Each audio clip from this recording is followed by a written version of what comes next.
So careerism, you have women who are advancing the career ladder in their marriage, and they are doing better than their husbands. And so now they're looking down on their husbands, and they're no longer attracted to their husbands because they're making more money and they have a higher position. And there was this really crazy post from a non-Muslim that I saw, Reddit, like a screenshot from Reddit.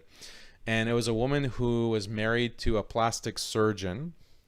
And she was complaining. She said, look, my husband was let go from his clinic. He was making over $700,000 a year annual salary, but he got let go from his job. And now if he wants to go work at another clinic, it's only going to be about 250K, 250,000. And I don't know if that's really good enough for me. He was giving me a salary or like a allowance of $10,000 a month for shopping. So buying clothes and just living a certain lifestyle on $10,000 a month. And now it's only $3,000. He's only giving me $3,000 a month. So this is really unfair. And I think I deserve better.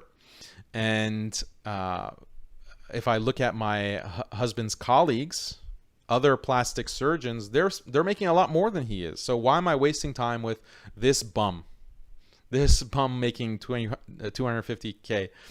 So that's a very interesting mentality that a lot of women have, and it's coming from this term hypergamy that we've talked about before, where women are attracted to men who are higher in status, higher in social status, wealth, literal height and size, strength.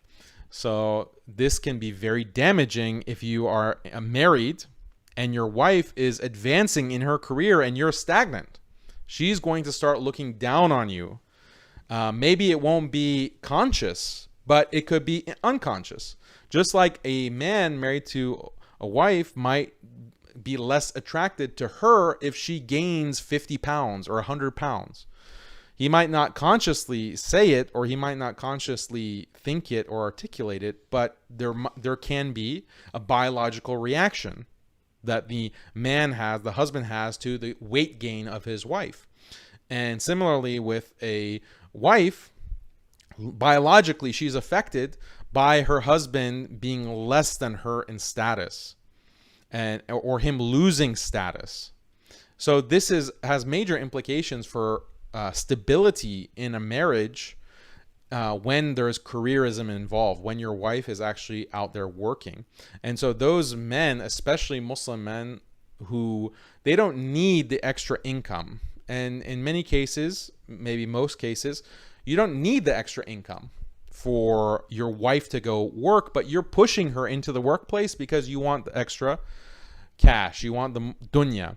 And you're pushing your wife into these kinds of jobs that maybe she doesn't even want to be part of the career world. It's your fault for pushing her into that. Just beware, because you might be shooting yourself in the foot. You don't know what's going to happen and what's going to be the case in a year, 2 years, 3 years, 5 years.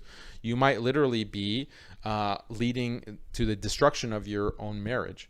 And also careerism and pursuit of education. This is a big problem with wanting to get married, because you have a lot of Muslim women who are pursuing their degrees and not prioritizing marriage. They're using up their most fertile years, their most attractive years, the years that they're the most attractive to men naturally. They're using that up for pursuing education and career. And then when it's too late, when they're in their 30s, later 30s, and of course, some Muslim women, it's not their fault that they're not able to marry at that age, until that age. But you have other Muslim women who they consciously choose. They could have gotten married in their 20s or their teens. They could have gotten married, but they deferred. Whatever. They're teens, and they, as I mentioned, my grandmother on one side married when she was 13. And that was a common practice in Iran. It was a common practice in Egypt, I'm sure. So we can save that for another discussion. But why are you waiting to get married? Because of careerism, because thinking that you're going to get fulfillment in a career as opposed to a loving husband, loving children, a loving family. You want to dedicate the best years of your life and your youth to a corporation or a university.